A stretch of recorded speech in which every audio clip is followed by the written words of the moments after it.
Hi guys, so ito naman tayo guys. Basta weekend guys. Pagburin ko sa bayan, dami ako maisip guys. Kagaya dyan guys, so gawa naman ako dyan ng biko. Yun. Pinilagay ko na, pinainit ko ng kawali guys. Tapos nilagay ko yung gata ng niyog. Yan.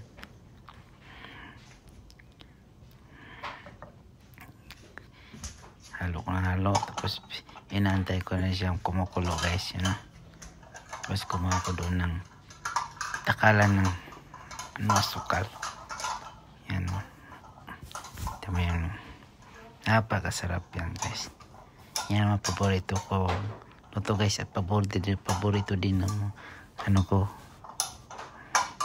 pamilya ko guys. Ng recipe ko na yan guys. Baka magtaka kayo rin guys ha, na iba ang style ko dyan na pagluto. Tingnan nyo ha.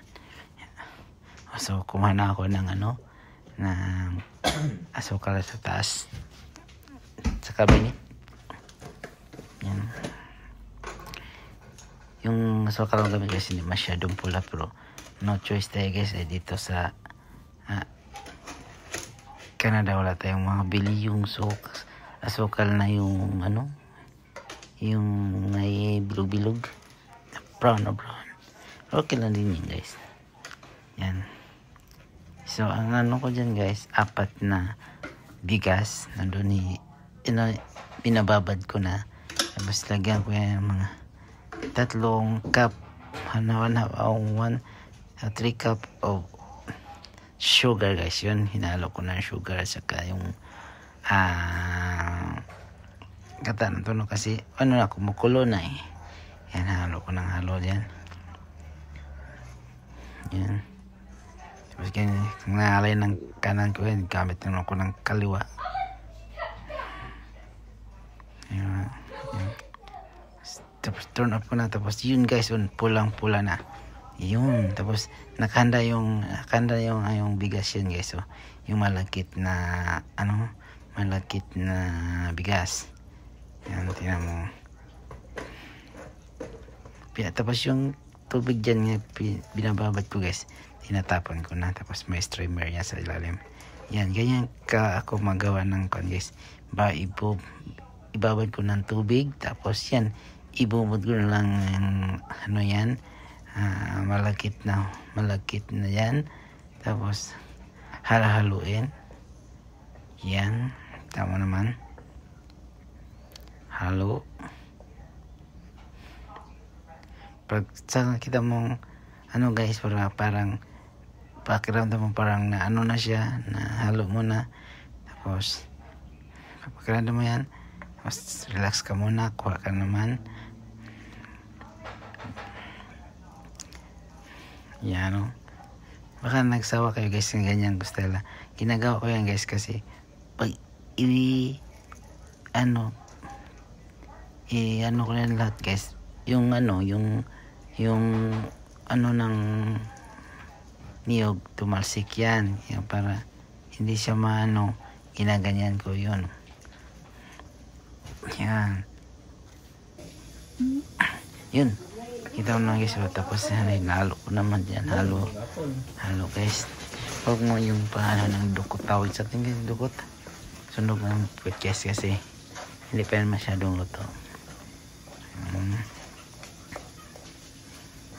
Halo ng karo dyan para siyang maluto lahat at mamix lahat yun Yan. Ano na talaga. Kaya dyan yan diskarte sa pagluto guys. Diba? Tapos yan tak. Tapos tinikman ka guys. Okay ba? Tapos pinalagay ko sa kitchen yung yung pansandok. Yan. Pagkatapos guys, pinabayaan ko. Apoy dyan guys, medyo mahina lang. Pag ganyan luto nyo, lagay mo lang mga 3 para hindi siya mapagod sa apoy. Tapos kumuha ko ng oil guys. Yun. So, tinabunan ko yan.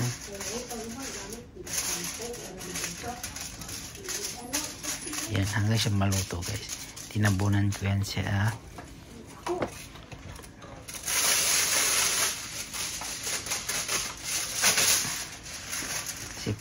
sa amin guys, pag ganyan, dahon sa ilalim, kung gusto mo na may dukot sa taas, yan, lagyan mo siya ng apoy sa taas. Dito wala.